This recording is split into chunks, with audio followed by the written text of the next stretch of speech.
దేవుని యొక్క మహా ఉన్నతమైన కృపలో వర్ధిల్లుతున్న మీ అందరికీ కూడా ప్రభువైన యేసుక్రీస్తు వారి యొక్క ఉన్నతమైన పరిశుద్ధమైన ప్రశస్తమైనటువంటి నామంలో మీ అందరికి కూడా శుభాలు నేను తెలియపరచబద్దునే ఉన్నానండి.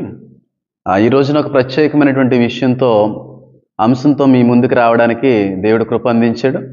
చాలామంది అడగడం జరిగింది, చాలామంది కోరడం కూడా జరిగింది, చాలామంది దీని గురించి నా దగ్గర తర్కించడం కూడా జరిగింది. చాలా రోజుల క్రితం కూడా చాలామంది ఈ విషయాన్ని గురించి నాతో వాదించడం అనేది కూడా జరిగింది. కాబట్టి దీన్ని నేను లైట్ తీసుకోవాలనుకోవట్లేదు. ఖచ్చితంగా దీనికి సంబంధించిన విషయాన్ని కూడా నాకున్నటువంటి అవగాహనలో, నాకున్నటువంటి ఆ జ్ఞానంలో తెలియపరిచేటువంటి ప్రయత్నం అయితే చేయాలని ఆశపడుతున్నాను. ఏంటి ఆ విషయం అంటే, నెఫిలిమ్స్ అని ఉంది ఇంగ్లీష్ బైబిల్లో. ఈ నెఫిలింల గురించినటువంటి ప్రస్తావన లేకపోతే అభిప్రాయము చాలా రకాలుగా ఉందండి. ఒక్కొక్కరు ఒక్కో రకమైన రీతిలో వీళ్ళ గురించి మాట్లాడుతూ ఉంటారు. కొంతమంది అయితే అసలు నెఫీలీలు అనేటువంటి వారు లేరనేటువంటి సిద్ధాంతం, ఆలోచన కలిగి ఉన్నవారు కూడా ఉన్నారు. కొంతమంది అయితే నెఫీలీలు అనేటువంటి వారు ఒకప్పుడు ఉండేవారు, తర్వాత రోజుల్లో ప్రళయం తర్వాత వాళ్ళు లేరని చెప్పి వాదించేటువంటి వ్యక్తులు కూడా చాలామంది ఉన్నారు. కొంతమంది అయితే అసలు నెఫీలియన్లు అనేటువంటి వారు అసలు ఆ పదమే కరెక్ట్ కాదని చెప్పి వాదించేటువంటి వ్యక్తులు ఉన్నారు కొంతమంది. అలాగే కొంతమంది అయితే ఆదికాండం 6వ అధ్యాయంలో ఉన్నటువంటి విషయాన్ని గురించి మాట్లాడుతూ దేవుని కుమారులు మనిషి కుమార్తెలను పెళ్లి చేసుకున్నారనే విషయాన్ని ఉద్దేశించి మాట్లాడినప్పుడు, ఆ దేవుని కుమారులు అని పిలువబడినటువంటి వ్యక్తులు అసలు దేవదూతలే కాదు, వాళ్ళు కూడా ఒక మనుషులే, వాళ్ళు కూడా మనుషుల్లో మగవారు వాళ్ళు అని చెప్పి వాదించేటువంటి వ్యక్తులు కూడా ఉన్నారు. కొంతమంది ఆ దేవుని కుమారులు అనేటువంటి వ్యక్తులు పడద్రోయబడినటువంటి దేవదూతలు అని చెప్పి నమ్మే వాళ్ళు ఉన్నారు. వాళ్ళు దేవదూతలు కాదు, సహజసిద్ధమైనటువంటి మానవుల్లో ఉన్న పురుషులు. వాళ్ళు అదే మానవుల యొక్క పురుషులు మానవుల యొక్క స్త్రీలను పెళ్లి చేసుకున్నారని చెప్పి వాదించేటువంటి వ్యక్తులు కూడా ఉన్నారు. కొంతమంది చెప్పే విషయం ఏంటంటే, అస్సలు ఈ దేవుని కుమారులు నరుల యొక్క కుమార్తెలు పెళ్లి చేసుకోవడం వల్ల పుట్టింది నెఫీలియన్లే కాదని అనే వాళ్ళు కూడా ఉన్నారు. అయితే నేను చెప్పదలిచింది ఏంటంటే, చాలా అభిప్రాయాలు ఉన్నాయి, చాలా చర్చలు జరిగినాయి, చాలా ప్రశ్నలు కూడా మిగిలిపోయినాయి ఈ నెఫీలియన్లు అనేటువంటి టాపిక్ మీద. గనుక దీనికి నా వంతు ప్రయత్నం చేసి, నా వంతు మీకు చెప్పదలిచినటువంటి ఒక సత్యాన్ని మాత్రం తెలియపరిచేటువంటి ప్రయత్నం అయితే చేయాలని నేను ఆశపడుతున్నానండి. వాస్తవానికి నెఫీలీయులు అనేటువంటి వారు ఉన్నారా అంటే ఖచ్చితంగా ఉన్నారు. అది నేను చెప్తున్నటువంటి మాట కాదు, ఉన్నారు, ఆ తర్వాత కూడా ఉన్నారు అని రాయబడింది. జలప్రళయానికి ముందు ఉన్నారంట, జలప్రళయానికి తర్వాత కూడా ఉన్నారు. మోషే గారు కూడా చెప్పారు. అది యెహోషువ దగ్గర కూడా ఆ ప్రస్తావన వచ్చింది. అనాకు వంశంలో ఉన్నటువంటి వ్యక్తులు కూడా ఉన్నతమైనటువంటి వ్యక్తులను మేము చూసామనేటువంటి ప్రస్తావన కూడా బైబిల్ గ్రంథంలో కనబడింది. అయితే ఈ విషయం ప్రళయం తర్వాత కూడా బైబిల్లో ప్రస్తావించబడిన విషయమే. కనుక చాలామంది క్రైస్తువులు ఏ విషయాన్ని బట్టి తప్పుపడతా ఉంటారంటే, పాత నిబంధనలో జలప్రళయానికి ముందు దేవుని కుమారులు మనిషి కుమార్తెలతో సంధి చేసుకుని వివాహం ఆడడం అనేది వాస్తవానికి ఇద్దరు కూడా మనుషులే. దేవుని కుమారులు అనేటువంటి వాళ్ళు ఏ విధంగా కూడా దేవదూతలు కాదు. అప్పుడు ఉన్నారో ఇప్పుడు కూడా ఉన్నారు. కనుక మరి జలప్రలయంలో చాలామంది ఒకవేళ నిజమే అయితే ఆ నెఫీలియన్లు అనేటువంటి వారు అందరినీ కూడా చచ్చిపోయారు కదా. నాసికారంధ్రంలో ఊపిరున్నది ఏది కూడా మిగలకుండా అన్నిటినీ కూడా చంపేసాడని బైబిల్ గ్రంథంలో రాయబడింది కదా. ఒకవేళ ఆ జలప్రలయానికి ముందు జరిగింది నిజమైతే, ఆ జలప్రలయం తర్వాత నెఫీలియన్లు ఎలా బతికొస్తారనేటువంటి ఆలోచనలో ఉన్న వాళ్ళు కూడా ఉన్నారు. ఒక మాట చెప్పి నేను ముందుకు వెళ్ళే ప్రయత్నం అయితే చేస్తానండి. పెద్దగా దీని గురించి డిస్కస్ చేయవలసిన అవసరం ఉందనుకోండి, అంత టైం నేను వేస్ట్ చేయాలనుకోవట్లేదు. నాకు చాలా పని ఉంది, మీకు కూడా చాలా పని ఉంటుంది. కనుక ఉన్న టైంలోనే లిమిట్గానే బ్రీఫ్గా మీ అందరూ కూడా తెలియజేసే ప్రయత్నం అయితే చేస్తాను. ఫస్ట్ ఆఫ్ ఆల్, నెఫీలీలు అనేటువంటి వారు ఉన్నారా లేరంటే 100% ఉన్నారు. ఎవరో ఎక్కడున్నారంటే జలప్రళయానికి ముందు, జలప్రళయం తర్వాత కూడా ఉన్నారు. వీళ్ళు ఎవరికి పుట్టిన వాళ్ళంటే ఖచ్చితంగా నేను చెప్పదలిచింది మనుషులకి పుట్టిన వాళ్ళు కాదమ్మా. అక్కడ దేవుని కుమారులు అనేటువంటి మాట ఒక మానవుడికి, ఒక నరుడికి ఉద్దేశించి మాట్లాడింది కాదు. దేవుని కుమారులు అనేవారు పడద్రోయబడినటువంటి దేవదూతలు. 100% కూడా 100% కూడా అది కరెక్టే. మనుషుని యొక్క నరుని యొక్క కుమార్తెలు అంటే సహసిద్ధమైనటువంటి నీలాంటి నాలాంటి ఒక మనిషి, అది కూడా స్త్రీయే ఉన్నారు. ఎప్పుడైతే పడద్రోయబడినటువంటి దేవదూతలు ఈ నరుని యొక్క కుమార్తెలను చూసి, అందగత్తులను చూసి వాళ్ళ దగ్గరికి మరొక స్వరూపంలో, ఒక నార్మల్ మానవుడి యొక్క స్వరూపంలో వచ్చి వాళ్ళని పెళ్లి చేసుకుని వాళ్ళతో పాపం చేసి వాళ్ళ ద్వారాగానే నెఫీలీయులు అనేటువంటి వారిని కన్నారు అని నమ్మడానికి నా దగ్గర 100 ఆధారాలు ఉన్నాయి. కొన్ని 2 ఆధారాలు ఎత్తి చెప్తాను. మొట్టమొదటి ఆధారం ఏంటంటే, పెద్దగా ఆలోచించకుండా చెప్పే విషయం ఏంటి అంటే, దేవుడు ఆదాము ఒంటరిగా ఉండుట మంచిది కాదనే ఆదాము గారికి భార్యను సిద్ధపరిచాడు. అవునా కదా? ఆయన ఎముకలో నుంచి ఒక ఎముకని తీసి ఈమె నారి అని పిలువబడుతుందని చెప్పి ఆయన కూడా పేరు పెట్టడం జరిగింది. అంటే ఒక పురుషుడికి ఒక స్త్రీకి మధ్యన ఉన్నటువంటి వైవాహిక సంబంధం, ఆ జత దేవుని మూలంగా వచ్చింది. దేవుడు ఏర్పాటు చేసినటువంటి బంధం ఏది కాదంటారా? 100% కూడా ఆదాము దగ్గరికి స్త్రీని తీసుకుని వచ్చింది దేవుడే. స్త్రీ పురుషుల యొక్క కలయిక కలిగి ఉండాలని కోరుకున్నది కూడా దేవుడే. అది మంచిగా కూడా ఆయనకు అనిపించిందని అన్నాడు. ఒకవేళ నిజమే, ఇదంతా కూడా నిజమే, మరి అక్కడ మీరు అనుకుంటున్నట్టుగా దేవుని కుమారులు మనుషులైతే, నరుని కుమార్తెలు కూడా మనుషులైతే, వాళ్ళిద్దరూ చక్కగా అక్కడ పెళ్లి చేసుకున్నారని ఉంది, వివాహం ఆడారని ఉంది. దాన్ని బట్టి దేవుడు సంతోషిస్తాలా, బాధించాలా? నిజంగా ఒక ఆలోచించండి, లాజికల్గా ఆలోచించండి. నేను ఎక్కువ కూడా చెప్పక్కర్లేదు, దీన్ని బట్టి మీకు అర్థమైపోద్ది. ఒకవేళ చాలామంది అనుకుంటున్నట్టుగా దేవుని కుమారులు పురుషులు, నరుల కుమార్తెలు ఆడవాళ్ళే, దేవుని కుమారులు అసలు కూడా దేవదూతలు కాదు, ఇద్దరూ కూడా మనుషులే అన్నది నిజమైతే నిజమేంటి? అది నిజమే కదా. వివాహమే ఆడారని ఉంది. వివాహం ఎందుకు ఆడవలసి వచ్చిందంటే వాళ్ళు మరొక స్వరూపంలో వచ్చారు నేను అంటున్నాను. ఇప్పుడు ఆడవాళ్ళు మగవాళ్ళు పెళ్లి చేసుకుని పిల్లల కంటే ఇప్పుడు దేవుడు దాన్ని బట్టి సంతోషిస్తాడా, బాధిస్తాడా? ఖచ్చితంగా సంతోషిస్తాడు. ఎందుకంటే ఆ బంధం జతపరిచింది, సిద్ధపరిచింది ఆయన. కానీ తర్వాత వచనాల్లో మీరు చూస్తే దేవుడు సంతోషించలేదండి. వివాహం అనేటువంటిది జరిగినప్పుడు దేవుడు సంతోషించకపోవడం ఏంటి, దుఃఖపడ్డం ఏంటి? ఇద్దరు మనుషులు, పురుషుడు స్త్రీ కలిసి పెళ్లి చేసుకుంటే దేవుడు సంతోషించకపోగా బాధపడ్డం ఏంటి? అసలు ఆయనే కదా బంధాన్ని కలుగు చేసింది, ఆయనే కదా జత అనేటువంటి దాన్ని సిద్ధపరిచింది. మరి వివాహం అనేటువంటిది అన్నిటికంటే కూడా ఘనమైనది కనుక ఆ వివాహ కార్యక్రమాలు జరుగుతున్నప్పుడు దేవుడు ఆనందించకపోగా దుఃఖపడ్డాడేంటి? ఎందుకు దుఃఖపడవలసి వస్తుంది? మీరు చదవండి. నరులు చెడతనము భూమి మీద గొప్పదనియు, వారు హృదయం యొక్క తలంపుల్లోని ఊహాంతియు కూడా ఎల్లప్పుడూ కేవలం చెడ్డదనియు యెహోవా చూచి తాను భూమి మీద నరులను చేసినందుకు యెహోవా సంతాపమునుంది తన హృదయములో నొచ్చుకొనెను. ఎప్పుడు నొచ్చుకున్నాడో? పైన వివాహం ఆడి వాళ్ళిద్దరి మూలంగా నెఫీలీయులకు అన్నారు కదా, అప్పుడు నొచ్చుకున్నాడు.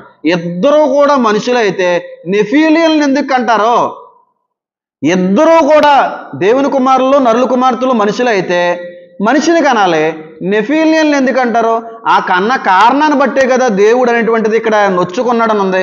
దాన్ని బట్టే ఇక్కడ జలప్రలయం అనేటువంటిది రావడానికి అవకాశం కూడా కలిగిందని బైబిల్ ప్రస్తావించబడతా ఉంది. ఎందుకు ఆయన నొచ్చుకున్నాడంటే, ఈ పడద్రోయబడినటువంటి దేవదూతలు మనుషుల యొక్క ఆడవాళ్ళని, స్త్రీలని మభ్యపరిచారండి, మోసగించారు. వాళ్ళు పడద్రోయబడిన దేవదూతల స్వరూపంలో రాలేదు. వాళ్ళు ఆత్మలై ఉన్నారు కనుక వాళ్ళు ఏ స్వరూపేనైనా ధరించుకోగలరు. ఇప్పుడు అబ్రహాము సింధూరు వృక్షం కింద ఉన్నప్పుడు 3 వచ్చారు కదా మనిషి రూపంలో. వాళ్ళు మనుషుల దేవదూతలా? చెప్పండి, మీరే చెప్పండి. వాళ్ళు ఏ స్వరూపంలో కన్నా మారగలరు, ఏ శరీరాన్నన్నా సరే దాల్చుకోగలరు దేవదూతలు. కాబట్టి అక్కడికి పడద్రోయబడిన దేవదూతలుగా రాలేదు.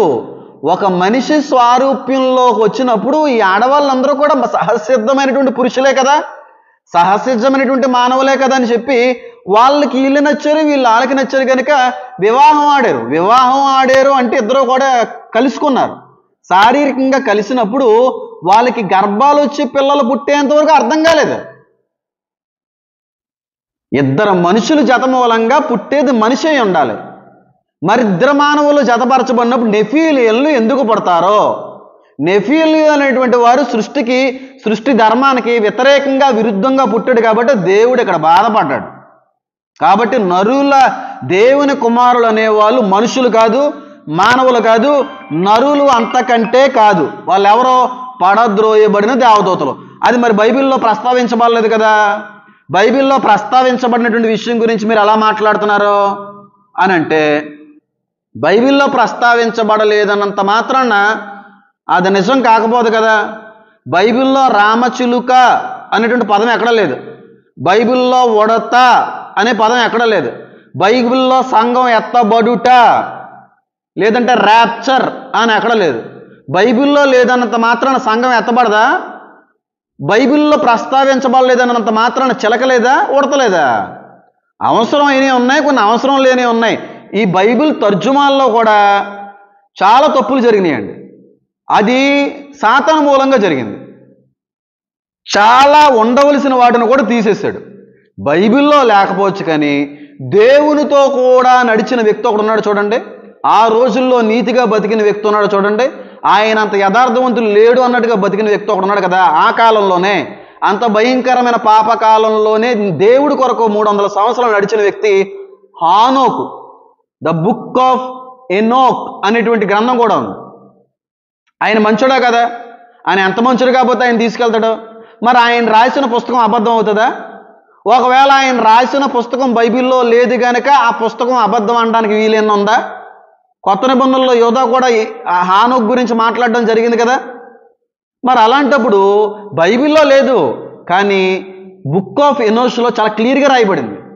పడద్రోయబడినటువంటి దేవదూతలు ఉన్నారో వాళ్ళు హెర్మోను పర్వతం మీద పడద్రోయబడ్డారో, పడద్రోయబడిన ఒక మాట చెప్తున్నా, బాగా గుర్తుపెట్టుకోండి. ఆదాముని కలుగు చేయక ముందు కొన్ని సంవత్సరాల ముందే పడద్రోయబడినటువంటి దేవదూతలు లేరండి. ఆదాము కంటే కూడా కొన్ని కోట్లాది కోట్లాది కోట్లాది సంవత్సరాల క్రితం నుంచి కూడా దేవదూతలు ఉన్నారు. కోట్లాది సంవత్సరాల క్రితం కూడా సృష్టి అనేది ఉంది, భూమి అనేది ఉంది. ఆదాము దగ్గర నుంచి కొత్త భూమి కలుగు చేయబడిందని అనకండి. దీని గురించి కూడా నేను ఒక వీడియో చేస్తాను. దానికి ముందు కూడా ఉంది. అందుకే ఈ రోజున చాలామంది క్రైస్తవులు సైంటిఫికల్గా అడిగే ప్రశ్నలకి, సైన్స్ ఎత్తేటువంటి ప్రశ్నలకు సమాధానం చెప్పలేకపోతున్నారు. ఆదాము నుంచి యేసుక్రీస్తు ప్రభు వారికి 4000 సంవత్సరాలు, యేసుక్రీస్తు ప్రభు వారి దగ్గర నుంచి మనకు 2000 సంవత్సరాలు. అంటే భూమి కలుగు చేయబడి 6000 సంవత్సరాలు అయిందా? మరి ఫాసిల్స్ దొరుకుతున్నాయి కదా, చాలా రకాలంటే అవశేషాలు భూమిలో దొరుకుతున్నాయి. వాటిని కార్బన్ డేటింగ్ చేస్తున్నప్పుడు కొన్ని కోట్లకి సంబంధించినటువంటి అవశేషాలు, కొన్ని కోట్లకి సంవత్సరాలకు సంబంధించినటువంటి ఎముకలు ఇవి అని చెప్తున్నప్పుడు బైబిల్ తప్పుగా అనిపిస్తుంది. కాబట్టి మీకు తెలియవలసిన విషయం ఏంటంటే, ఆదాము దగ్గర నుంచి సృష్టి కలుగు చేయబడలేదు, ఆదాము దగ్గర నుంచి భూమి కలుగు చేయబడలేదు. ఆదాము కంటే కూడా ముందుగా భూమి ఉంది. నేను రుజువుపరుస్తాను. అందుకే సైంటిఫికల్గా అడిగే ప్రశ్నలకు సమాధానం చెప్పలేకపోతున్నాం. ఆదాము కంటే కొద్ది ముందు రోజుల్లోనే పడద్రోయబడిన దేవతలు లేరు. కోట్లాది కోట్లాది సంవత్సరాల క్రితం నుంచి కూడా భూమి ఉంది. అప్పటి నుంచి కూడా పడద్రోయబడిన దేవదూతలు ఉన్నారు. వీళ్ళు పడద్రోయబడిన తర్వాత దేవుణ్ణి బ్రతిమాలుకున్నారంటండి. మమ్మల్ని క్షమించండి అని చెప్పి చాలా ఏడ్చారంటే దేవదూతలు అందరూ కూడా. ఎంత ఏడ్చినా సరే దేవుడు వాళ్ళని క్షమించలేదు. వాళ్ళకి ఎప్పుడైతే గర్వం వచ్చేసిందో, ఎప్పుడైతే సాతాన్ని వాళ్ళు ఫాలో అయ్యేటువంటి క్రమంలో మొదలెట్టారో వెంటనే వాళ్ళు పడిపోయారు. అదంతా బైబిల్ గ్రంథంలో ఉంది. అప్పటి నుంచి దేవుడి మీద పగబెట్టేసుకున్నారండి వాళ్ళు. ఎలాగైనా సరే దేవుణ్ణి నాశనం చేయాలి, దేవుడు ఆలోచనలు భంగపరచాలి అని చెప్పి ఎదురు చూస్తున్నారు కానీ ఛాన్స్ దొరకట్లేదు, అవకాశం దొరకట్లేదు. ఎప్పుడు అపవాదికి అవకాశం వచ్చిందంటే దేవుని స్వారూప్యంలో కలుగు చేయబడినటువంటి మానవులు పుట్టిన తర్వాత అవకాశం వచ్చింది. అప్పుడు దేవుడి మీద పగ తీర్చుకోవడానికి మానవులను వాడుకున్నాడు అపవాది. డైరెక్ట్గా దేవుణ్ణి ఏం చేయలేడు కదా. ఆయన నోటిలో నుంచి వచ్చే ఊపిరే ఆయన మార్చేస్తుంది. ఆయన అంత శక్తిమంతుడు. గోరిలో ధూళికి కూడా సరిపోవడం దేవుడి ముందు సాతాను. కాబట్టి దేవుడి మీద పగ తీర్చుకోలేక, దేవుణ్ణి ఏమీ చేయలేక ఆయన స్వారూప్యంలో ఉన్న మనుషులను పాడు చేయడం మొదలుపెట్టాడు. దేవుణ్ణి బాధ పెట్టాలంటే ఆయన స్వారూప్యంలో ఉన్న మనుషులను పాడు చేయాలి. ఏ మనుషులను బట్టి అయితే ఆనందిస్తున్నాడు ఈయన, ఏ మనుషులను బట్టి అయితే ప్రత్యేకమైన ఉద్దేశాలు ప్రణాళికలు కలిగి ఉన్నాడో ఆ ప్రణాళికలన్నింటినీ కూడా భంగపరచాలంటే ఈ మనుషుల్ని ముందుగా దేవుడి నుంచి దూరం చేయాలని అవిధేయత అనేటువంటిది కలుగు చేశాడు. దేవుడి నుంచి మనుషుల్ని వేరుపరచడానికి సాతాను యొక్క కుయుక్తి ఏదోనో తోటలో కనబడింది. అప్పుడు దేవుడు బాధపడ్డాడు. ఫస్ట్ దేవుడి నుంచి దూరపరిచాడు. దేవుడికి దగ్గరగా ఉండగా సాతాను ఏం చేయలేడు. మనుషుల్ని ఫస్ట్ దూరపరిచాడు.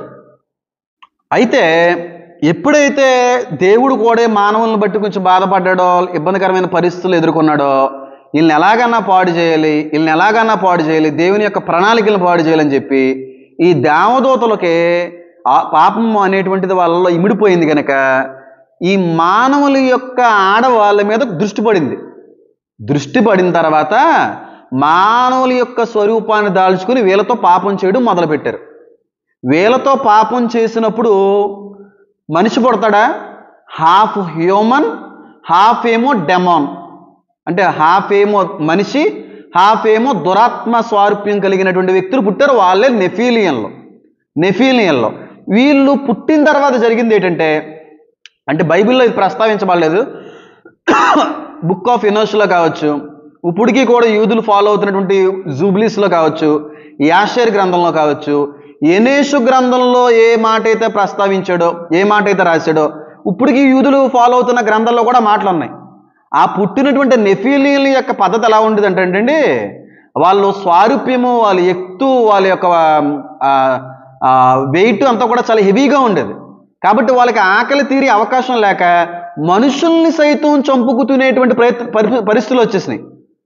మనుషుల్ని సైతం చంపుకుని తినేటువంటి పరిస్థితులు వచ్చినాయి. అలాగే పడద్రోయబడిన దేవదూతలండి మనుషులతో మాత్రమే పాపం చేయలేదండి, నోరు లేని జీవులతో కూడా పాపం చేశారు. వాళ్ళతో ఎలా పాపం చేస్తారంటే, వెళ్తాడో ఆ జీవికి సంబంధించిన స్వారూప్యంలోకి వెళ్ళి వాళ్ళతో పాపం చేయడం జరిగింది. దానివల్ల కూడా కొన్ని రకాలైన దురాత్మతో కూడిన జీవులు కూడా పుట్టాయి. అవి ఎప్పుడు వస్తాయి? క్లియర్గా ప్రకటన గ్రంథంలో దాని గురించి ప్రస్తావించబడింది.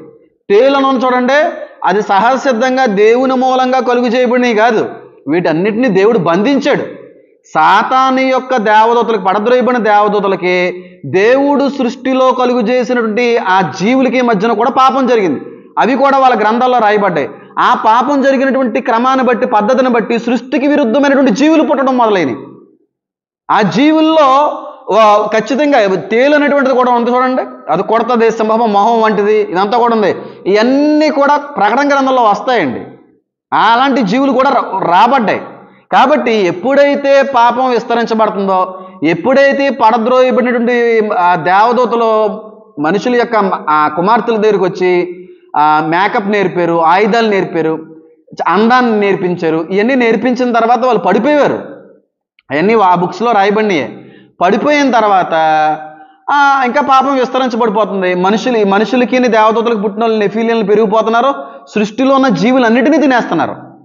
చివరికి పశువుల్ని, జీవుల్ని అన్నిటినీ తినేస్తున్నారు. అందుకే దేవుడు నోవహుతో ఏమన్నాడంటే, జీవుల్లో జత ఆటని ముందు భద్రపరచు, సెపరేట్ చేయి. ఫస్ట్ ఆఫ్ ఆల్ వాటిని అంటే సెపరేట్ చేయడం జరిగింది. ఇక్కడ వరకు అయితే మీకు ఒక ఆలోచన వచ్చింది. ఏంటి ఆలోచన? ఒక నమ్మకం ఏర్పడింది. ఏంటంటే దేవుని కుమారులు అనేటువంటి వాళ్ళు పడద్రోయబడిన దేవదూతలు, నరులు కుమార్తె అంటే సహజసిద్ధమైన మానవులే, మనుషుల్లో ఉన్న స్త్రీలే. ఇక్కడతో మీ ఒక రకమైన నమ్మకం వచ్చింది. ఎందుకంటే ఖచ్చితంగా ఒక లాజిక్, వాళ్ళిద్దరూ పెళ్లి చేసుకుంటే దేవుడు దుఃఖపడవలసిన అవసరం లేదు. ఎనోషు బుక్ని క్రైస్తవులు తీసి పాడేశారు. ఇందులో నుంచి బైబిల్ లేకుండా తీసి పాడేశారు. ఏంటి ఎనోషు బుక్ తీసి పాడేసాం? ఏంటి మరియమ్మ సువార్తను తీసేశారు, ఫిలిప్ రాసింది తీశారు, అలాగే పౌలు రాసిన కొన్ని పత్రికలు కూడా బైబిల్లో చాలా తీశారు. యాషేర్ గ్రంథాన్ని తీశారు, రాజు వృత్తాంతాల గ్రంథాలు తీశాడు. అవన్నీ తీసినంత మాత్రాన లేవనా బైబిల్ గ్రంథంలో ప్రస్తావించబడలేదా? రాజుల యొక్క వృత్తాంతముల గ్రంథములు రాయబడలేదా? యాషేరు గ్రంథం అందని రాయబడలేదా? వాటన్నిటిని ఇప్పుడు యూదులు ఫాలో అవుతున్నారా? మరి యాషేరు గ్రంథం అనేటువంటిది బైబిల్లో ప్రస్తావించబడినప్పుడు ఆ ప్రస్తావించబడిన గ్రంథంలో ఉన్న విషయాలు ఎందుకు అబద్ధం అవుతాయి? యాషేరు గ్రంథంలో ఉంది, పడద్రోయబడిన దేవదూతలు మనుషులతో పాపం చేశారు, నెఫీలియన్లు పుట్టారు, పశువులతో, జీవులతో పాపం చేశారు, భయంకరమైనటువంటి రోజులు ఆ రోజులు అని చెప్పి యాషేరు గ్రంథంలో కూడా రాయబడింది. బుక్ ఆఫ్ ఎనోష్లోనే కాదు. కాబట్టి నెఫీలియన్లు అనేవాళ్ళు పడద్రోయబడిన దేవదూతలకి, మానవుని యొక్క కుమార్తెలకి పుట్టినవారు. ఇది చూసిన దేవుడు బాధపడ్డాడు, నొచ్చుకున్నాడు. ఇలా సృష్టి అంతా పాడైపోతుంది ఏంటంటే ఆలోచనతో సమూలంగా దేవునికి అవిధేయులుగా మారిపోయిన వాళ్ళని, సాతానికి అబంధ హస్తాల్లోకి వెళ్ళిపోయిన వాళ్ళని, ఈ నెఫీలియన్లు అన్నిటినీ కూడా ఒక్కరు కూడా ఉండకుండా సృష్టిని నాశనం చేసేసాడు. అంటే సాతానుగాడి యొక్క ప్లాన్ అక్కడితో భంగపరచబడిపోయింది. సాతానుగాడు ఫెయిల్ అయిపోయాడు. అయితే కొత్త సృష్టిని ప్రారంభించాడు. ఎక్కడి నుంచి? నోవాహు నుంచి. నోవాహు అనేటువంటి ఆ వంశం నుంచి కొత్త సృష్టి అనేటువంటిది ప్రారంభించబడింది ఆ జలప్రలయం తర్వాత.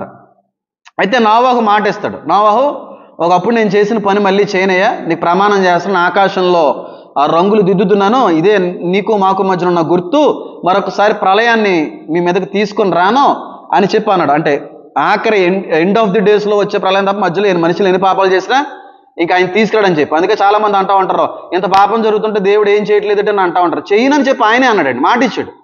కానీ ఆఖరి రోజుల్లో తీర్పులో మాత్రం ఖచ్చితంగా ఉంటుంది. అప్పుడు మాత్రం ఉగ్రత అంతా కూడా బయటపడుద్ది. ఒకప్పుడు నీటితో దహించబడింది, నీటితో ధ్వంసం చేయబడింది, నాశనం అయిపోయింది భూమి అంతా కూడా. లాస్ట్లో మాత్రం ప్రపంచం అగ్నితో, ఫైర్తో నాశనం అయిపోద్ది. అయితే నెఫీలియన్లు అనే వాళ్ళందరూ కూడా జలప్రలయానికి ముందు చనిపోయారు. అక్కడతో నెఫీలియన్ అనేటువంటి వాళ్ళ ఒక టాపిక్ లేదు, అంతా కూడా నాశనం అయిపోయింది. మరి జలప్రలయం తర్వాత కూడా నెఫీలియన్లు అనేటువంటి వారు బైబిల్లో కనబడుతున్నారు కదండి. అనాకు వంశంలో ఉన్న వాళ్ళని ఉంది.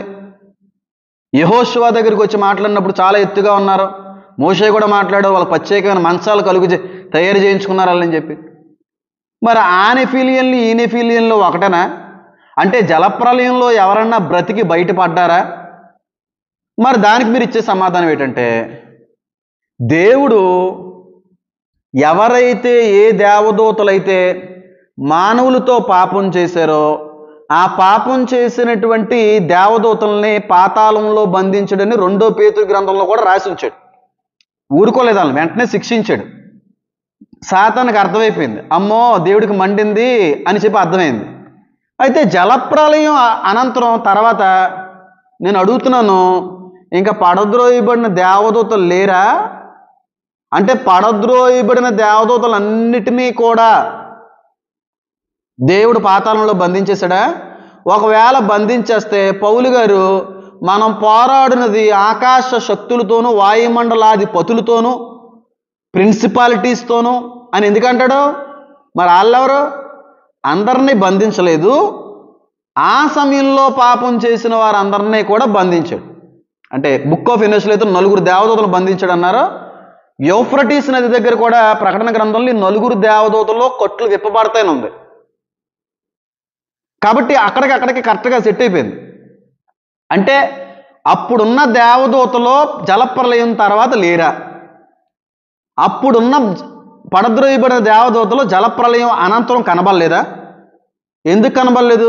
అప్పుడు చేసినటువంటి దేవదూతలు మళ్ళీ ఎందుకు చేయగలరు? ఎందుకంటే దేవుడు మాట ఇచ్చాడు కదా, నేను మళ్ళీ నాశనం చేయనని మాట ఇచ్చేశాడు కదా.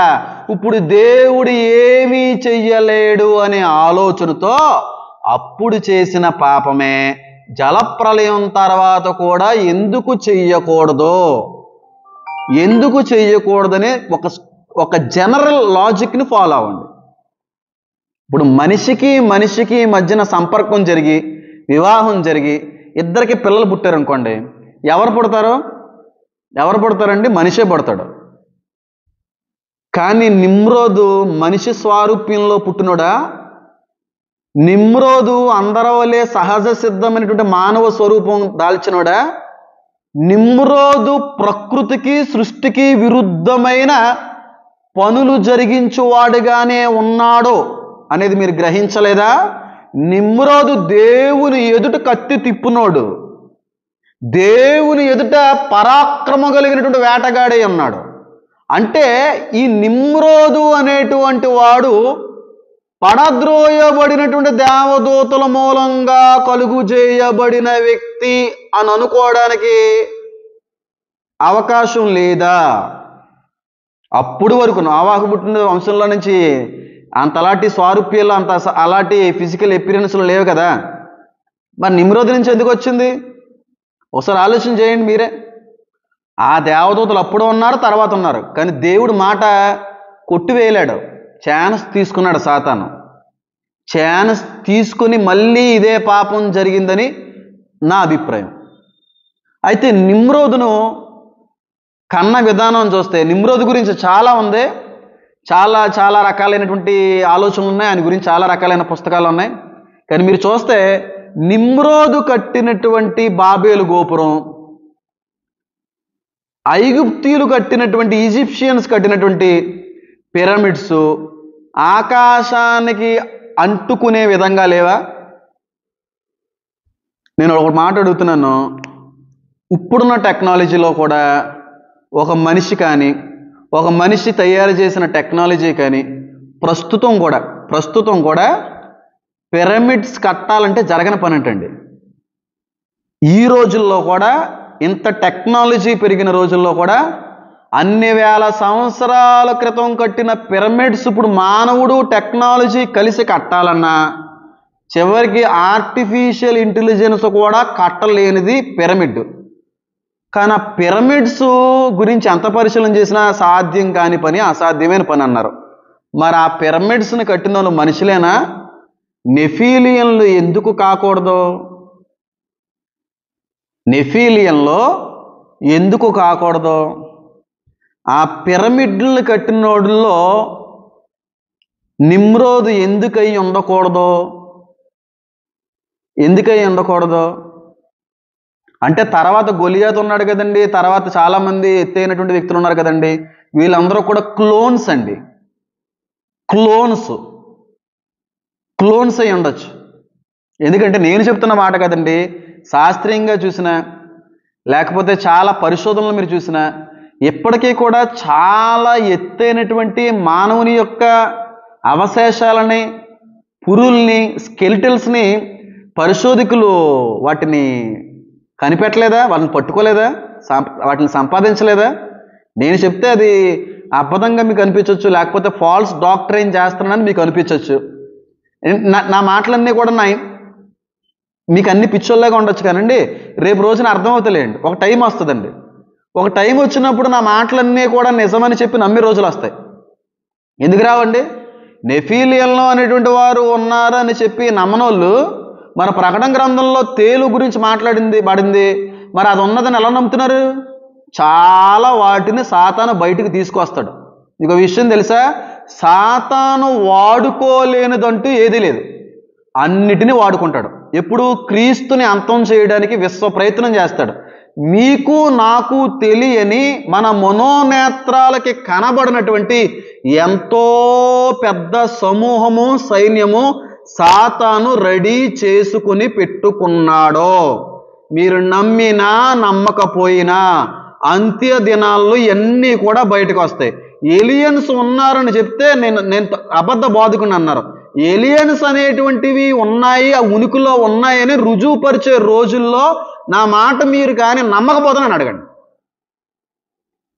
అప్పుడు నన్ను ఖచ్చితంగా నమ్ముతారు మీరు అందరూ. ఖచ్చితంగా క్లోన్స్, నిమ్రోదు కూడా మీరు కానీ పరిశీలిస్తారండి. యాషేరు గ్రంథంలోను, యూదులు ఫాలో అయ్యేటువంటి గ్రంథంలోనే నిమ్రోదుని గురించినటువంటి ఒక మాట ఉంటుంది. ఐగుప్తులో ఉన్నటువంటి ఒక రాజు పేరు నిమ్రోదు ఒకడే అని చెప్పి వీళ్ళు గ్రంథాలు నమ్ముతూ ఉంటారు తెలుసా? ఐగుప్తు రాజు అయిన తొలి ఫరో నిమ్రోదు ఒకటే అని చెప్పి యాషేరు గ్రంథం రాయబడింది. అంటే ఆ గ్రంథంలో వాళ్ళ నమ్మకాలలో కనబడ్డాయి. రెండోదిగా ఇంకోటి తెలుసా? ఫ్లావియస్ జోసఫస్, అద్భుతమైన చరిత్రకారుడు, క్రీస్తుకు అనంతరం వచ్చినటువంటి చరిత్రకారుడు. ఆయన కూడా నెఫీలియన్లు ఉన్నాయని రాశాడు. ఇంకేం కావాలి మీకు? అంటే చాలా చరిత్ర తెలియపరుస్తూ ఉంటుంది. ఈ నిమ్రోదు బాబేలు గోపురం కట్టాడు. ఆ బాబేలు గోపురం ఎందుకు పిరమిడ్ కాకూడదు? పిరమిడ్లు అనేటువంటివి కూడా నిమ్రోదు కాలం నుంచే కలుగు చేయబడి అని ఎందుకు ఉండకూడదు? మానవులైతే కట్టి కాదండి, మానవులుగా కట్టాలంటే ఇప్పటికీ కూడా అసాధ్యమైన పని అంటది.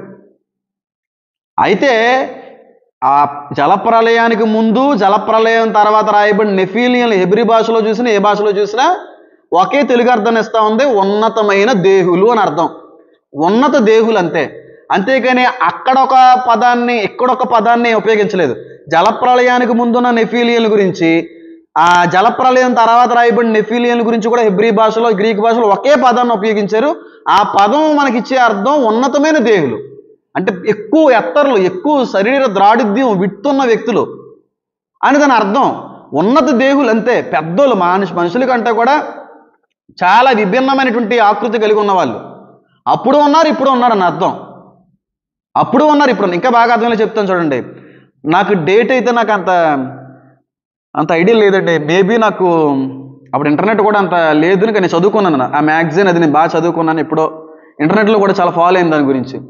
ఆఫ్ఘనిస్తాన్లో మీరు గూగుల్ చేయండి, యూట్యూబ్ చేయండి, చాలామంది అమెరికన్ సోల్జర్స్ మాయమైపోతున్నారు. ఆ కొండ ప్రాంతంలో మాయమైపోతున్నారు. అప్పటి నుంచి కూడా ఆ దేశం మీద మంచి పట్టు ఉంది కదా యుఎస్ గవర్నమెంట్కి. మాయమైపోతున్నారు ఏంటి? వెళ్తున్న సైనికులు మళ్ళీ రావట్లేదు, కనబడట్లేదు, ఆచూకీ తెలియట్లేదు, గన్నలన్నీ కింద పడిపోయి ఉంటున్నాయి, సిగ్నల్ ఆ రూటర్లన్నీ కూడా కింద పడిపోయి ఉంటున్నాయి, మనిషి కనబడట్లేదు అని చెప్పి చాలా లైట్ తీసుకున్నారు. కానీ తర్వాత వాళ్ళు సీరియస్గా తీసుకుని అమెరికన్ ప్రభుత్వం నుంచి ఒక ఆర్డర్ వచ్చింది. అలా లైట్ తీసుకోకుండా అసలు ఏం జరుగుతుంది అనేటువంటి పరిశీలన చేయండి అంటే అమెరికా నుంచి ట్రూప్స్ అన్నీ వచ్చినాయి. ఆఫ్ఘనిస్తాన్లో ఉన్నటువంటి ఆ ప్రాంతాల్లో కొండ శిఖరాలన్నీ పరిశీలన చేస్తూ కనుక్కున్న సమయంలో అక్కడ ఒక పెద్ద ఎత్తైనటువంటి వ్యక్తిని వాళ్ళు ఎదుర్కొన్నప్పుడు 2 సోల్జర్స్ కూడా చచ్చిపోయినప్పుడు వీళ్ళందరూ కూడా పెద్ద పెద్ద గన్నలతో ఇంకో రకమైనటువంటి యుద్ధ పరికరాలతో ఫైట్ చేసి ఆ వ్యక్తిని చంపేసినట్టుగా మ్యాగజైన్స్ వచ్చినాయి, న్యూస్ వచ్చినాయి, వీడియో కూడా రిలీజ్ చేశారు. కాబట్టి అప్పుడున్న వాళ్ళు ఇప్పుడు కూడా ఏదో ఒక చోట సాతాను దాచి ఉండొచ్చేమో. నేను చెప్తున్నా కదా, న్యూస్ చెప్పిందే, నేను చెప్తున్న విషయం ఏం కాదు. అలాగే ఇంకొక చరిత్ర కూడా నేను చదివింది, గుర్తొస్తుంది. ఏంటంటే ఏదో సంథింగ్ ఏదో అది కూడా నేను చదివాను. అప్పుడు కూడానే పిరమిడ్లు అనేటువంటివి ఈ ఎత్తరే ఉన్నత దేహుల మూలంగా కట్టబడ్డాయి అని కూడా చరిత్ర చోట నేను చదివాను. ఆ చరిత్ర చదవడంతో పాటుగా క్రీస్తు తర్వాత అనుకుంటాను క్రీస్తు తర్వాత కూడా ఎవరో ఒక రాజుగారు, అంత నాకు ఐడియా లేదు, కానీ ఏంటది ఐగుప్తుకి వెళ్ళి ఐగుప్తు పిరమిడ్లని పరిశీలించడానికి వెళ్ళినప్పుడు అక్కడ ఐగుప్తుల్లో కొంతమంది సిబ్బంది అన్నారంట, ఒక పెద్ద సమాధి కనబడితే ఈ సమాధి ఎవరు చేయించారంటే నెఫీలియన్లు కట్టిన సమాధి అని అన్నారంట. అది కూడా వీడియో టేపింగ్ ఉండేది, కానీ డిలీట్ చేసినట్టున్నారు నాకు తెలిసి. ఇలా సాక్ష్యాలు చాలా ఉన్నాయండి. ఇవన్నీ సాక్ష్యాలు ఎందుకండి? మీరు ఇప్పటికీ కూడా ఈజిప్షియన్ మైథాలజీని కానీ ఫాలో అవ్వద్దులే, వద్దు.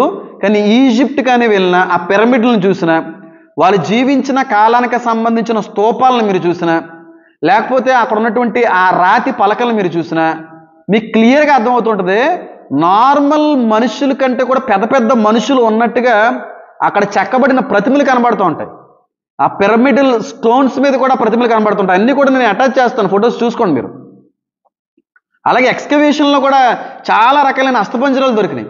సముద్ర భాగంలో పెద్ద పెద్ద తలకి పెట్టుకునేటువంటి హెల్మెట్స్ దొరికినాయి, పెద్ద పెద్ద స్వర్డ్స్, కత్తులు దొరికినాయి, 20 అడుగులు ఇంచుమించు పాదం అచ్చు దొరికింది. అలాగే 1.5 అడుగు నెఫీలియన్ యొక్క ఏలు దొరికింది. ఇది ఇప్పటికీ కూడా నాకు తెలిసి లండన్ మ్యూజియంలో ఉందనుకుంటా. ఇది ఎక్కడ దొరికిందంటే ఈజిప్షియన్ పిరమిడ్స్లో దొరికింది. ఈజిప్షియన్ పిరమిడ్స్లో ఒక మమ్మీని తీస్తే అది నెఫీలియన్గా తెలియదు, చాలా ఉన్నతమైన దేహం కలిగిన వ్యక్తి. ఆ వ్యక్తి యొక్క ఏలు ఈ ఏలు 1.5 అడుగు అంటండి. ఆ వేలును కూడా నేను ఇక్కడ పోస్ట్ చేస్తున్నాను, అటాచ్ చేస్తున్నాను, చూసుకోండి. ఇప్పటికీ కూడా మ్యూజియంలో ఉన్నాయి. కాబట్టి అప్పుడున్న దేవదూతలు తర్వాత కాలంలో కూడా ఉన్నారు. అప్పుడు చేసిన పాపం తర్వాత కాలంలో కూడా చేసి ఉండొచ్చు. ఉన్నత దేహులు ఉన్నారు. అలా కాలక్రమేణా ఇంకా దేవుడు వాళ్ళకి ఇంకా అవకాశం లేకుండా నాశనం అయితే చేయలే, కానీ ఇంకా వాళ్ళని ఆ అవకాశం లేకుండా దేవుడు ఆ పడద్రోయబడిన దేవదూతలకి ఇంకా ఆపేసినట్టున్నాడు. తర్వాత ఇంకా జరగకపోవచ్చు, కానీ ఆ క్లోన్స్ మాత్రం ఉన్నాయి. అలా క్లోన్గా వచ్చిన వాళ్ళు గొలియాతులు అందరూనండి. మానవుడిగా సహజసిద్ధంగా పుట్టిన వాళ్ళు కాదు వీళ్ళేమీ కూడా. ఆ క్లోన్, ఆ బ్లడ్ లైన్ ఎక్కడో ఉందో అలాగే స్వారూప్యాలు మార్చుకుని వచ్చిన వాళ్ళే. ఇప్పుడు గ్రేడెన్ అనేటువంటి డాగ్ ఉందండి, గ్రేడెన్ అనేటువంటి డాగ్ బ్రీడ్ ఉంది. నా దగ్గర ఒక 50 కుక్కలు ఉన్నాయి. ఇంచుమించుగా రీసెంట్గా చాలా చనిపోయినాయి అనుకోండి, చాలా తక్కువ ఉన్నాయి. ఇప్పుడు చిన్నప్పటి నుంచి నాకు ఒక రకమైంది, నేను పెంచని కుక్క అంటూ లేదు, అన్నీ పెంచేశాను. గ్రేడన్ అనేటువంటిది సహజ సిద్ధమైనటువంటి బ్రీడ్ కాదు. మ్యాస్టిఫ్కి ఇంకొక రకమైన హౌండ్కి మధ్యన బ్రీడింగ్ చేస్తే వచ్చినటువంటి బ్రీడ్ ఇది. అలాగే ఇది కూడా క్లోనింగ్ జరిగింది. మ్యూటెంట్స్ ఇవన్నీ కూడా మీకు ఎప్పుడు కనబడతాయంటే ఆఖరి 7 సంవత్సరాల శ్రమకాలంలో సాతాను ఇవన్నిటిని కూడా బయట తీసుకొస్తాడు. రెప్టిలియన్స్ని, ఎలియన్స్ని, ఆ జైంట్స్ని, ఇంకా ఎంత సమూహాన్ని ఎంత సైన్యాన్ని అయితే సిద్ధపరిచాడో వాటన్నిటిని తీసుకొస్తాడండి. ఎందుకు మనకి అంత ఆవేశం? ఖచ్చితంగా అవి ఉన్నాయి, లేకపోవడం ఏం కాదు. తర్వాత కూడా ఇది జరుగుతున్నటువంటి కారణాన్ని బట్టి నిమ్రోదు దేవుడి ముందుకు వెళ్ళి తిప్పినోడండి, యుద్ధం చేయాలన్న ప్రయత్నం చేసినాడు, పరాక్రమం కలిగినటువంటి వేటగాడని ఉంది, దేవుడికి విరుద్ధమైనటువంటి పనులు జరిగించాడు. సేమ్ యాంటీ క్రైస్ట్లో ఎలాంటి మాటలైతే పలికాడో నిమ్రోదు కూడా అలాగే పడు. మనకంటే ఇంకెవడో గొప్ప లేడు అన్నట్టుగా మళ్ళీ పలుకుతాడు నిమ్రోదు. సేమ్ యాంటీ క్రైస్ట్ అలాగే పలుకుతాడు. సాతాన సంబంధికి, సాతానకి ద్వారాగా వచ్చినటువంటి ఒక వ్యక్తి, ఒక కుమారుడు అనుకోండి. కాబట్టి అప్పుడు ఉన్నారు, ఇప్పుడు ఉన్నారు. కానీ మన మనోనేత్రాలు మూయబడిన కారణాలను బట్టి మనకు కనబడట్లేదు. కానీ చాలా వరకు అపవాది చాలా పెద్ద సైన్యాన్ని సిద్ధపరిచి ఉంచుకున్నాడండి క్రీస్తు మీదకి దండెత్తి రావడానికి. అప్పుడు ఇవన్నీ వస్తాయండి, అప్పుడు ఇవన్నీ కూడా వస్తాయి. అందుకే మన ప్రకటన గ్రంథంలో కూడా ఉంటుంది, 3 అపవిత్రమైన ఆత్మలో కప్పలను పోలు ఉన్నాయని చెప్పి. నేను వాటిని ఎలియన్స్తో పోల్చాను. అపవిత్రమైన ఆత్మలు అంటే ఏంటిదని అర్థం? అన్క్లీన్ స్పిరిట్స్ అని ఉంది. మత్తయి సువార్తలో మనం చూస్తే అన్క్లీన్ స్పిరిట్స్ అంటాడు యేసుక్రీస్తు ప్రభు. అంటే అన్క్లీన్ అంటే అపరిశుద్ధమైన, అపవిత్రమైనటువంటి ఆత్మలు. అవి ఏ ఆత్మలే ఉంటాయి? సాతాను మూలంగా వచ్చినటువంటి ఆత్మలు. ఒక డౌట్ మీ అందరూ కూడా రావచ్చండి. ఏంటి ఆ డౌట్ అంటే, ఇప్పుడు మరి జలప్రాలయంలో ఈ నెఫీలీలు అన్నిటిని కూడా మీరు చెప్పినట్టుగా చంపేశారు కదా, మరి చచ్చిపోయిన తర్వాత వాటి ఆత్మలు మరి నరకానికి వెళ్ళినాయా, దేవుడి దగ్గరికి వెళ్ళినాయా?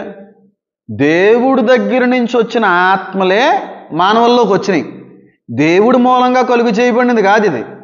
బాడీ ఉంది, స్పిరిట్ ఉంది, సోల్ లేదు, ఆత్మ లేదు, వాటికి స్పిరిట్ ఉంది, ప్రాణం. అంటే ఆ చనిపోయిన తర్వాత స్పిరిట్స్ అన్నీ కూడా ఉన్నాయి. అందుకే మత్తయి సువార్తలో ఆయన అంటాడు ఎప్పుడంటే, ఆ గెదరియా ప్రాంతానికి వెళ్ళిన తర్వాత ఒక వ్యక్తికి దయ్యాలన్నీ పడేస్తాయి కదా, దయ్యాలన్నీ పడేసినప్పుడు వాడిలో ఉన్న దయ్యాలన్నీ కూడా పందిలోకి వెళ్ళిపోతాయి.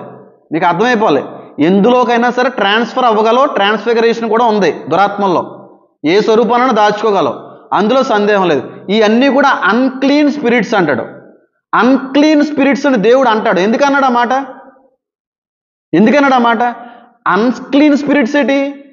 ఫాలన్ ఏంజిల్స్ అంటే ఒక అర్థం ఉంది. అన్క్లీన్ స్పిరిట్స్ అంటే ఈ దురాత్మలో ఈ దయ్యాలన్నీ ఎవరు అనుకుంటున్నారో, పడద్రోయబడిన దేవదూతలకి మనుషులకి మధ్యన పుట్టిన వాళ్ళు ఉన్నారు కదా, వాళ్ళు చచ్చిపోయినటువంటి అవి స్పిరిట్స్ అన్నీ కూడా దురాత్మలుగా మారిపోయినాయి, అయ్యే దయ్యాలుగా మారిపోయినాయి.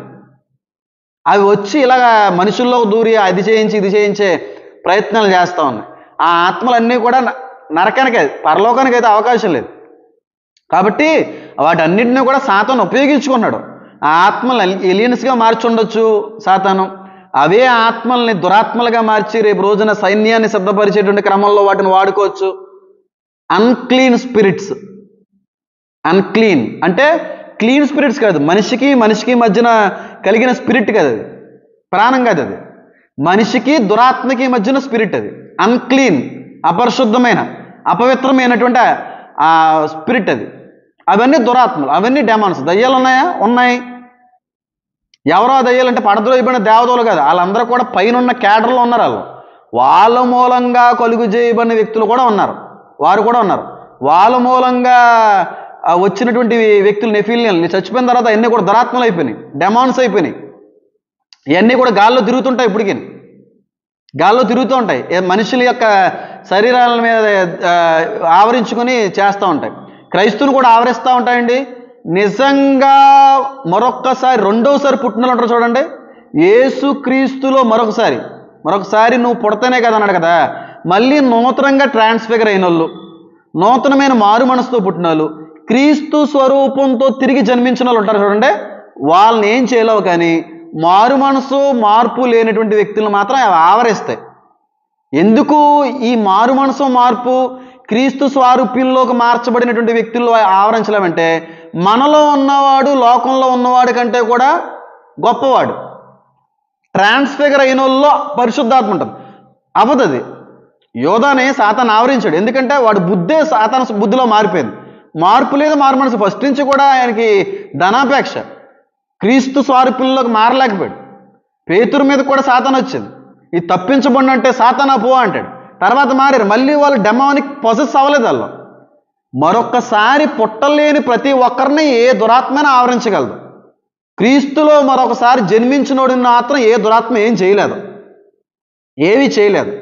కాబట్టి అప్పుడున్న నెఫీలియన్లు తర్వాత కూడా ఉన్నాయి. జూబ్లీస్లో రాయబడి ఉంది, యెషర్లో రాయబడి ఉంది, ఎన్నోస్లో రాయబడి ఉంది. యోధా గ్రంథంలో యోధా కూడా చాలా క్లియర్గా రాసి ఉంచుతాడు ఎన్నోస్ గురించి. కాబట్టి ఈ నెఫీలియన్ అంటే ఏమి కాదు, ఉన్నతమైన దేవులు అంతే. అప్పుడు ఉన్నారు, ఇప్పుడు ఉన్నారు. వాళ్ళు దేవుని కుమారులు కాదు, పడద్రోయమైన దేవదూతలే.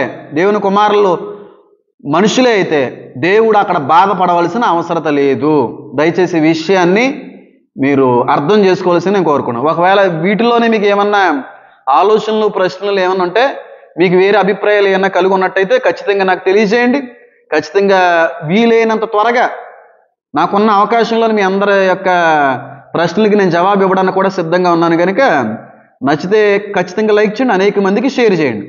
నెఫీలియన్లో అప్పుడు ఇప్పుడు తర్వాత రోజుల్లో కూడా కనబడతారు. సాతాను వాటిని చక్కగా భద్రపరిచాడు. కనబట్టలేదు, మనోనేత్రాలు మూసేశాడు కదా, అన్నీ కనబడవు. దయచేసి అందరూ కూడా దీన్ని గమనించాల్సిన కోరుకుంటున్నాను. మీ అందరూ కూడా ప్రభువైన యేసుక్రీస్తు వారి యొక్క ఉన్నతమైన అతి ప్రశస్తమైనటువంటి శ్రేష్టమైన నామంలో శుభాలు అందిస్తున్నాను. God bless you. ఆమేన్.